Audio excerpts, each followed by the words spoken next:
Kothamangalam ഉപജില്ലയിലെ school പാചക തൊഴിലാളികൾക്ക് പരിശീലനം നൽകി. മിനി സിവിൽ സ്റ്റേഷൻ ഹാളിൽ നഗരസഭാ ചെയർപേഴ്സൺ ഭാനുമതി രാജു പരിശീലന പരിപാടി ഉദ്ഘാടനം ചെയ്തു. പാചക സുരക്ഷ, ആരോഗ്യം, ശുചിത്വം തുടങ്ങിയ വിഷയങ്ങളിലാണ് പരിശീലനം നൽകിയത്.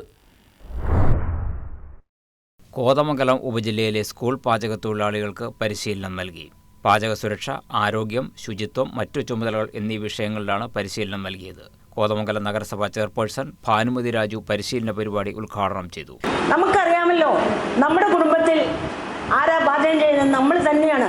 നമ്മുടെ പ്രിയപ്പെട്ട ഭർത്താവിനും മക്കൾക്കും നമ്മൾ നല്ല രുചികരമായ ഭക്ഷണം പാകം ചെയ്ത് കൊടുത്തിട്ടാണ് നമ്മൾ നമ്മുടെ ജോലികളിലേക്ക് പ്രവേശിക്കുന്നത്.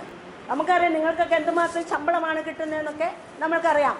പക്ഷെ അതൊന്നും നിങ്ങൾ കണക്കിലെടുക്കാതെ നമ്മുടെ കുട്ടികൾ എന്ന പോലെ, സ്വന്തം മക്കൾ എന്ന പോലെ നിങ്ങൾ ഓരോ സ്കൂളിലും നിങ്ങൾ ഉച്ചയാകുമ്പോഴത്തേക്കും നല്ല സ്വാദിഷ്ടമായ ഭക്ഷണം പാകം ചെയ്ത് നമ്മുടെ കുട്ടികൾക്ക് നമ്മൾ കൊടുക്കുന്നു.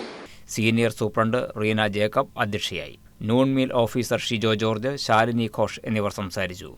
അഗ്നിശമന സേന കോതമംഗലം സ്റ്റേഷൻ ഓഫീസർ മുഹമ്മദ് അജ്മൽ ഷാ, നഗരസഭ ഹെൽത്ത് ഇൻസ്പെക്ടർ വി സുരേഷ് എന്നിവർ ക്ലാസുകൾ നയിച്ചു.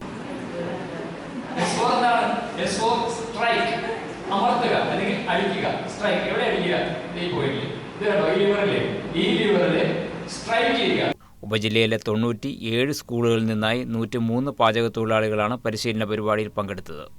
News desk KCV news.